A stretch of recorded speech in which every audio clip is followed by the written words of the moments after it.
anayefurahia utekaji, anayefurahia watu kupotea au kupoteza ndugu zao, lakini anayefurahia watu kuuawa. Hakuna mwanadamu wa namna hiyo. Lakini katika hili amezungumzia mambo makuu, hoja moja yenye mitazamo miwili. Hoja ya kwanza akasema eti haamini kwamba vyombo vyetu vya ulinzi na usalama ama vyombo vya dola havina taarifa ya haya mambo ama usalama wa raia katika taifa letu. Hapo hapo akazungumzia kwamba hana mashaka kabisa na kwamba vyombo hivi vya usalama katika utekelezaji wake wa majukumu. Na katika haya mambo mawili tunapata mashaka kama umoja wa vijana, kwamba kama umetuambia huna mashaka na vyombo hivi, ina maana Askofu Gwajima anazo taarifa za kusaidia jeshi la ulinzi na usalama ama vyombo vya dola. Kwa tafakuri zake na tafakuri alizozizungumzia, inaonesha kwamba Askofu Gwajima anazo taarifa za kuishibisha serikali juu ya upotevu wa watu, juu ya utekaji wa watu, juu ya mauaji ya watu katika taifa.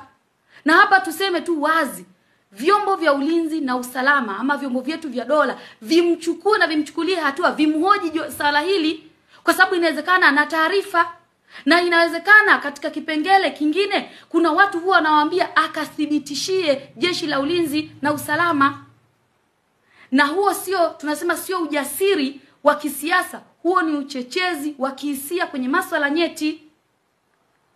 Na sisi hapa tuseme wazi, hatuwezi kukubali majukwaa ya kisiasa yatumike kutoa picha ya taifa lisilo salama kwa kutumia majina ya watoto wa viongozi. Je, huyu mtu ana ajenda gani katika taifa letu? Ana ajenda zipi za siri? Na nani yuko nyuma yake aliyemtanguliza kuhakikisha anatengeneza migogoro katika taifa letu? Ndugu zangu, labda niseme kitu kimoja. Askofu Gwajima amesahau mwaka 2020 kama anadharau hata vikao hivi ndio vilimpitisha Gwajima kwamba yeye ndiyo mgombea atakayepeperusha bendera ya Chama cha Mapinduzi katika jimbo la Kawe. Licha ya kwamba Gwajima hakushinda ile nafasi, alishika nafasi ya 3. Niseme kitu kimoja. Mimi namshauri Askofu Gwajima kwa niaba ya umoja wa vijana wa CCM mkoa wa Dar es Salaam, avue kinyago chake alichokivaa na ajitokeze waziwazi na si vinginevyo. Aseme ajenda yake kuu ni ipi kwa rais wetu na nchi yetu.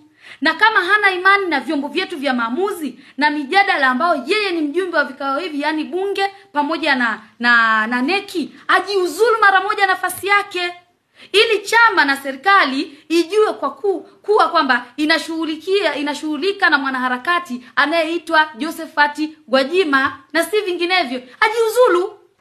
Sababu unakuta watu wanapata ukakasi kwa sababu bado amevaa kile kinyago alichojificha nacho, na sisi tumesha tafsiri, sisi ni Waswahili, tunajua mlengo wake ni upi. Ajiuzulu mara moja ili serikali sasa ijue kuwa inashughulika na mwanaharakati anayeitwa Josephat Gwajima.